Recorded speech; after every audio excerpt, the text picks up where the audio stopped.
Some of you may be installing a 2-panel back wall.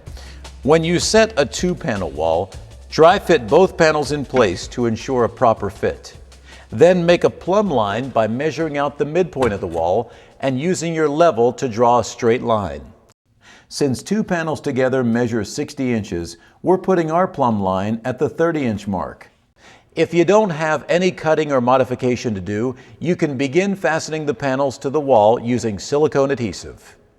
Most customers installing 60-inch walls request the Sotera recessed shelf unit, which we'll tell you about in the next section.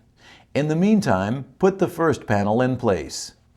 Starting at the bottom, set the panel into the adhesive. Watch the edge of the panel to make sure it follows the plumb line. Install the second panel the same way, bringing the seam together as snugly as possible. Do not push the panels firmly into place until you've set the seam. To set the seam, push the top of the panels together until they are flush, and then put a few drops of Hot Stuff instant glue in the seam. While holding the panels flush together, very lightly spray the Hot Stuff accelerator over the glue spot. This will set the panels together and flush to each other instantly. Move down about 8 inches and repeat the process, pushing the panels flush together and applying the glue with the accelerator. Repeat this process along the entire seam.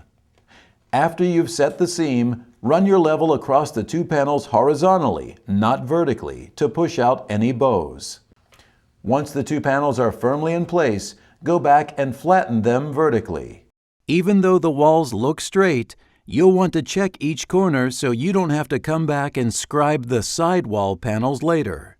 Applying 2 panels to cover larger spaces is just one way you can customize the Sotera system for larger areas.